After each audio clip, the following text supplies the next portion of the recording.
సందీప్ గారు ఇప్పుడు మనకు ముఖ్యంగా ఈ నామినేటెడ్ పోస్టులు తలనొప్పి కాదండి. కానీ చాలా ప్రభుత్వాలు ఏం చేస్తాయంటే ముఖ్యమంత్రులు కానీ, ప్రభుత్వం కానీ ఒక 6 నెలలు వాయిదా వేస్తాయి. ఎందుకు వేస్తాయి అంటే కొంత అది ఆ వేడి పోవాలి.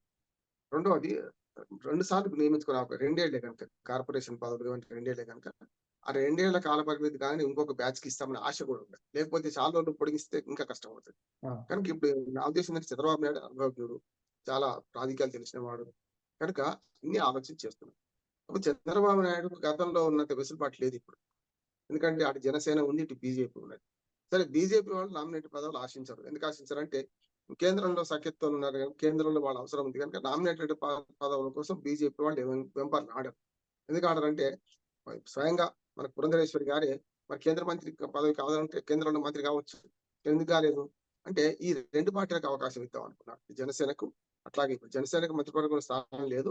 అవుతదేమో అనుకుంటున్నారు. అట్లానే టీడీపీకి మంత్రివర్గ స్థానం దొరికింది. అట్లా చూసుకుంటే ఏందంటే చంద్రబాబు నాయుడు చాలా సంయమనం పాటిస్తారు. కాకపోతే పెద్ద థ్రెట్ ఏందంటే జనసేనతోనే ఉంటుంది చంద్రబాబు నాయుడు గారికి. ఇటు పక్కన బీజేపీతోనే ఉండదు. దాంతో పాటు మీడియా సంస్థలు కూడా కొన్ని బాగా సపోర్ట్ చేసినాయి. ఉదాహరణకు ఈనాడు, అట్లాగే ఆంధ్రజ్యోతి, టీవీ5 ఈ 2 సంస్థలు పదవులు ఆశించవు. రాధాకృష్ణ కన్నా కావాలి, రామోజీరావు గారు లేనేలేదు ఇప్పుడు భౌతికంగా. ఆయన కొడుక ఆశించరు. ఒకవేళ ఆశిస్తే బీజేపీ నుంచి రాజ్యసభ సభ్యత్వం ఆశించవచ్చు. కానీ ఈ చిల్లర నామినేటెడ్ పోస్టులో చిన్న చిన్న పదవులకు ఆశపడాలని అభిప్రాయం. ఈనాడును ఆంధ్రజ్యోతి తీసేస్తే ఎవరున్నారు? టీవీ5 ఉన్నది. టీవీ5 వాళ్ళు పూర్తిగా సపోర్ట్ చేశారు. కేసులు ఎదుర్కొన్నారు. మనకు మూర్తి గారి మీద కేసులు కూడా అయినాయి. అట్లాగే సాంబశివరావు గారేమో బయట అరెస్ట్ అయ్యి మన మన రేపు టెలిఫోన్ కుంభకోణంలో ఉన్నారంటున్నారు. ట్యాపింగ్ లో ఉన్నారంటున్నారు. ఇవన్నీ స్థితుల్లో ఆంధ్రప్రదేశ్ లో మీడియా సంస్థ టీవీ5 కూడా కొంత అవకాశం రావచ్చని నేను అనుకుంటున్నాను.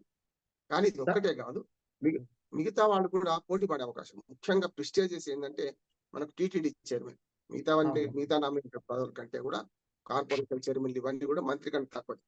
కానీ టీటీడీ చైర్మన్ పదవి చాలా పెద్దది కనుక ఒకవేళ పవన్ కళ్యాణ్ కోరుకుంటే నాగబాబు కూడా దీనిలో పోటీ ఉన్నారు. కానీ పవన్ కళ్యాణ్ కోరుకుంటారా లేదా, మళ్ళీ త్యాగం చేస్తారా? త్యాగరాజు గారు గతంలో మీరు అనేది మంచి ఎంట్రీలు చెప్పారు. 3 అసెంబ్లీ సీట్లు త్యాగం చేశారు. ఒక పార్లమెంట్ సీటు కూడా త్యాగం చేశారు బీజేపీ కోసం.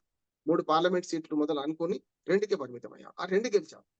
అంటే 100% రిజల్ట్ జనసేనకి అయితే. కనుక జనసేన ఇప్పుడు తను మళ్ళీ త్యాగం చేసి తన అన్నకైనా మన నాగబాబు గారికి ఇస్తారా? ఇప్పారా? ఒకటి పెద్ద సవాలు. రెండోది ఏంటంటే ఇప్పటికే కొంత మళ్ళీ ఇంకోసారి త్యాగం చేస్తున్నారు. మొన్నటిదాకా అన్నా క్యాంటీన్లు అనే పేరును మార్చాలి. అన్నా క్యాంటీన్లు కాదు, మనకు డొక్క సీతమ్మ గారి పేరు పెడితే బాగుంటది అని మాట అన్నారు. కానీ ఇప్పుడు కాంప్రమైజ్ ఏమంటారు? రాష్ట్ర వ్యాప్తంగా ఎన్టీఆర్ పేరే ఉండేయండి, అన్నా క్యాంటీన్లే ఉండేయండి అన్నారు. తూర్పుగోదావరి జిల్లాలో ముఖ్యంగా పీఠాపురం ప్రాంతంలో మాత్రం అన్నా క్యాంటీన్ల బదులు డొక్కా సీతమ్మ గారి పేరు పెట్టినట్టున్నారు. దానిలో కూడా వివాదం వచ్చినట్టుంది. అనవసరంగా డొక్కా సీతమ్మ అంటే మరి ఎక్కడో కర్నూలు వాళ్ళు ఒప్పుకోకపోవచ్చు, లేకుంటే నెల్లూరు వాళ్ళు ఒప్పుకోకపోవచ్చు. కనుక ఎన్టీ రామారావు గారి పేరు దేశం అంతా రాష్ట్రం అంతా తెలుసు కనుక దాన్ని కాంప్రమైజ్ అయిపోవచ్చు. అందుకని ఇవాళ జనసేన నుంచి కొందరికైనా కార్పొరేషన్ చైర్మన్లు ఇవ్వక తప్పదు. నెంబర్ 1 అంటే ఆ రేషియోలో ఇప్పుడు ఎమ్మెల్యేలు ఎట్లా ఉంటే ఆ రేషియోలో ఇవ్వాల్సి వస్తుంది. ముఖ్యంగా ఏంటంటే స్థానిక ప్రభుత్వాల మన స్థానిక సంస్థల మన ఎమ్మెల్సీ ఎన్నికలు ఒకటి ఉన్నాయి అతి త్వరలో. ఇప్పుడే మనకు ఇప్పటికే almost all nomination last date దగ్గర పడుతున్నది. ఇవాళ నిర్ణయం అవుతుంది అంటున్నారు. అటు పక్కనేమో చాలా ముందుండి బొత్స సత్యనారాయణను మనకు వైసీపీ వాళ్ళు పెట్టేశారు ఇప్పటికే. అక్కడ సమస్య ఏంటంటే ఇప్పటికే జీవీఎంసీ ఎన్నికల్లో 12 మంది కార్పొరేటర్లను లోపరుచుకొని ఇటు పక్కన పెన్సిల్తో గీత గీసి వాళ్ళ ఓట్లు చెల్లకుండా చేసి మరి జీవీఎంసీలో స్టాండింగ్ కమిటీ ఎలక్షన్లలో విజయం సాధించారు కూటమి వాళ్ళు. సరిగ్గా అదే ప్లాన్ అక్కడ చేస్తారా అంటే కొందరిని రానివ్వకుండా అనర్హత వేటు పడవద్దు అంటే సందీప్ మనకు వాళ్ళు మనకు ఎలక్షన్ రాకుండా సరిపోతుంది. కానీ మెజార్టీ పరంగా చూస్తే 2/3 మెజార్టీ వాళ్ళ వైసీపీకి ఉంది. మొత్తం స్థానిక ప్రభుత్వాలు ఉన్న 800 చిల్లర ఓట్లు ఉన్నాయి.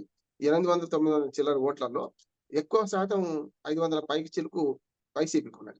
మిగతా 200 పై చిలుకు మాత్రమే కూటమికి ఉన్నాయి. ఈ కూటమి గెలవాలంటే అట్నుంచి కనీసం ఇంకొక 12-13% సీట్లను తీసుకొచ్చుకోవాలి. వాళ్ళని కనుక ఓటింగ్ రాకుండా చేసి కొందరిని వచ్చిన వాళ్ళని ఓటించుకుంటే రేపు గెలిచే అవకాశాలు ఉంటాయని చెప్పి ప్రయత్నం జరుగుతుంది.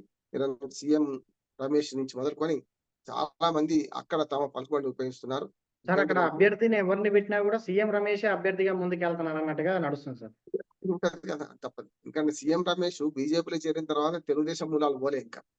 మీరు సజ్జనా చౌదరి గాని, సీఎం రమేష్ వీళ్ళందరూ కూడా మూలాలు అదే కదా! టీడీపీ అవునవును. నుంచి పోయినోళ్ళు.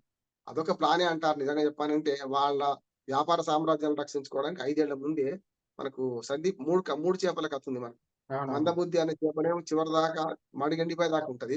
వీళ్ళందరూ అవును. చాలా ముందు ఉన్న అంటే వివేకం గల చేపలు వీళ్ళందరూ కూడా. ముందు కనుక చూపుతో బీజేపీతో కాంప్రమైజ్ అయ్యి చంద్రబాబు నాయుడు గారితోను సత్సంబంధాలు మెయింటైన్ చేశారు. ఆ! అంటే ఇద్దరి మధ్య పచ్చగడ్డి వేస్తే భగ్గుమన్న పరిస్థితుల్లో కూడా చూసాం కదా! ఆ! లాస్ట్‌లో 2018 మనకు 2000 మన 18, 19 తర్వాత చూసాం కదా మన పరిస్థితి.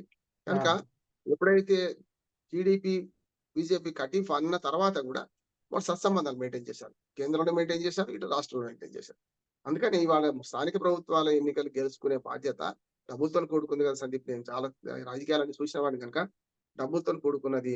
ఇప్పుడేమైద్దంటే స్థానిక ప్రభుత్వాలలో గెలిచిన ఎవరైతే అందులో స్థానిక సంస్థల్లో మన ఎమ్మెల్సీలో సర్పంచ్‌లకు ఓట్లు లేవు.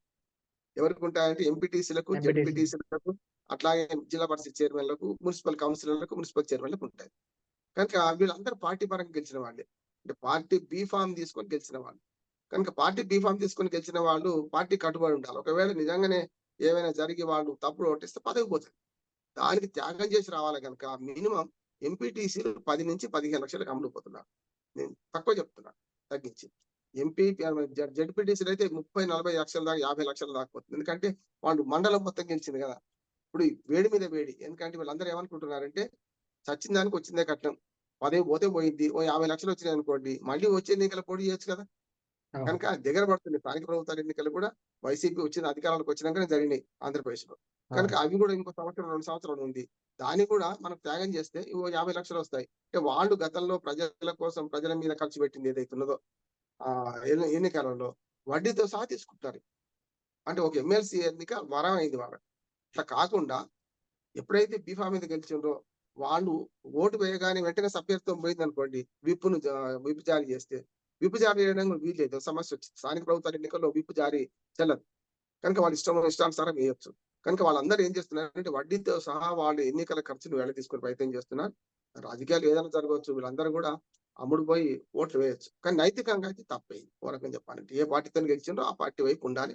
నిజంగా చెప్పాలంటే వైసీపీకి బొత్స సత్యనారాయణ గెలిచే కంటే ఓట్లు సగం కంటే ఎక్కువున్నాయి. 67% ఓట్లు వాళ్ళకే ఉన్నాయి. 33% ఓట్లు మాత్రమే ఇటు జనసేన మన